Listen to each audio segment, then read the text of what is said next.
शाम का है, क्योंकि रात को तो सूरज नहीं होता है। शाम का भोजन सूरज डूबने के 40 मिनट के पहले। इसको आयुर्वेद में दूसरी तरीके से कहा गया है। आप सुबह में अगर भोजन करते हो तो सुबह का भोजन सबसे ज्यादा करना है, क्योंकि सुबह में जठर अग्नि सबसे ज्यादा तीव्र है। यानी सुबह में आप जो कुछ खाएंगे वो सब डाइजेस्ट हो जाएगा। सब आपको कई तरीके की चीजें खानी है, ज्यादा कुछ चटपटा खाने का मन कर रहा है, मीठा खाने का मन कर रहा है, आप सब सुबह में खाइए, सब वो सब डाइजेस्ट हो जाएगा। दोपहर में उससे थोड़ा कम, यानी सुबह में अगर आपने मान लीजिए 6 रोटी खाई तो दोपहर में आपको 4 ही खानी है, और शाम को उससे कम यानी 2। लेकिन अभी क्या है, अभी इसका उल्टा है, ठीक है। अभी हम सुबह ब्रेकफास्ट करते हैं, दोपहर में उससे ज्यादा, और शाम तो है नहीं, रात को उससे भी ज्यादा। क्या होता है, आप खा तो लेते हो लेकिन वो डाइजेस्ट नहीं होता है। खाना इंपॉर्टेंट नहीं है, खाने को पचाना जरूरी है। अगर वो खाना पचेगा नहीं तो जहर का काम करेगा, और अगर पचेगा तो अमृत का काम करेगा। तो अभी हम जो खाते हैं वो जहर का काम करता है, लेकिन पचता नहीं, सड़ता है जाके पेट में।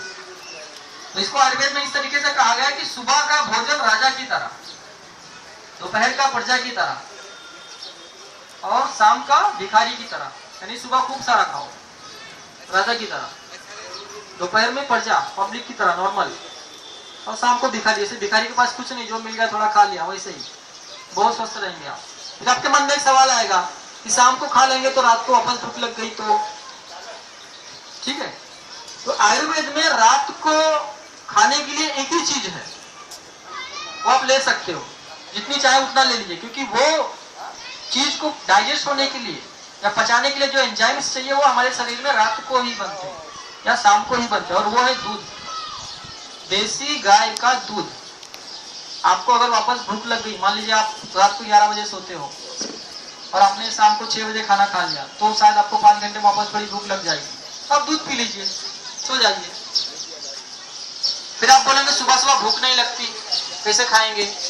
तो अभी आपको सुबह भूख इसलिए नहीं लगती क्योंकि आप रात को खाना खाते हो 12 बजे, 1 बजे, कोई मान भाव 2 बजे भी खा लेते हैं, तो कैसे भूख लगेगी? क्योंकि आपने जो रात को खाया अभी तक पड़ा हुआ है, सड़ रहा है पेट में।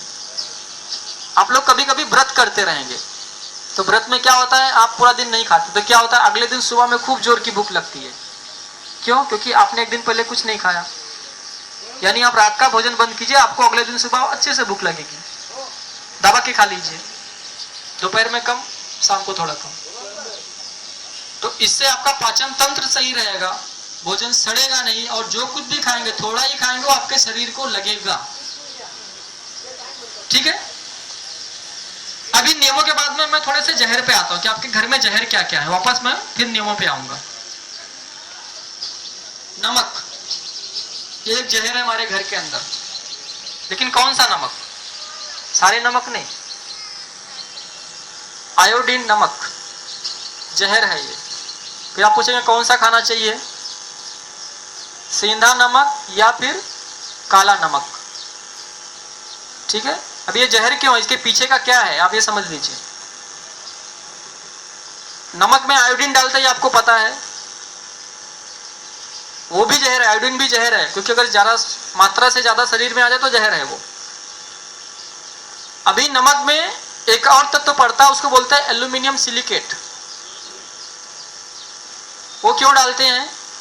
आप नमक लीजिए, कोई भी नमक मार्केट से लेके आइए, ऐसे कीजिए तो एक एक दाना नीचे गिरता है, यानी इसको फ्री फ्लो करने के लिए नमक डालते, एल्यूमिनियम सिलिकेट डालते उसके अंदर, नमक को फ्री फ्लो करने के लिए, यानी वो आपस में चिपक ना जाए। अभी फ्री फ्लो नमक जो है कहाँ पे इस्तेमाल होता है? हमारे यहाँ पे उसकी जरूरत ही नहीं है, फॉरेन कंट्रीज में होता है, विदेशों में, यूरोपियन कंट्रीज में। क्यों? क्योंकि वहां पे लोग खाना बहुत कम ही घर में बनाते हैं, सब पैकेट बाहर से लेके आते हैं, रोटी तो मिलती नहीं, ब्रेड लेके आते हैं, सब्जी भी पैक हुई जो फ्रिज में रखी हुई पता नहीं 10 दिन से 15 दिन से, वो लेके आते हैं, घर में लाते हैं, फिर उसको खाते हैं, गर्म करके खाते हैं। प्रॉब्लम क्या होती है, जो बाहर वहां पे सब्जियां मिलती हैं बनी बनाई पैकेट्स में, उनमें नमक नहीं डाला जाता, क्योंकि अगर नमक डाल के रखेंगे तो जल्दी खराब हो जाएगी वो। तो सब्जियां लेके आते हैं रेडीमेड, ब्रेड या रोटी लेके आते हैं, फिर उसमें घर में नमक डालते हैं। अब घर में नमक डालते तो फ्री फ्लो ही होना चाहिए, अगर वो पत्थर जैसा रहेगा टुकड़ा तो उसमें घुलेगा नहीं अच्छे से, प्रॉब्लम होएगी। तो फ्री फ्लो नमक वहां पे चलता है। अब वहां की कॉपी हमने कर ली और यहाँ पे बेचना चालू कर दिया। हमारे यहाँ पे जो भोजन बनता है, हम होटल से खाना नहीं मंगाते, अगर मंगाते भी हैं तो वो नमक डाल के ही देता है। दाल बनाते हैं, सब्जी बनाते हैं, कुछ भी बनाते हैं तो उसमें बनाते समय ही नमक डालते हैं। अगर आपने उसमें पत्थर जैसा टुकड़ा भी डाल दिया नमक का तो भी घुल जाएगा। फ्री फ्लो की तो जरूरत ही नहीं है। ठीक है, तो नमक में एक तो है एल्यूमिनियम सिलिकेट। एल्यूमिनियम क्या जहर है अभी आपको थोड़ी देर पहले यहाँ पे बताया गया, मैं अभी वापस से आऊंगा। दूसरा है आयोडीन। आज से लगभग 40-45 साल पहले रिसर्च हुई थी फॉरेन कंट्रीज में आयोडीन के ऊपर।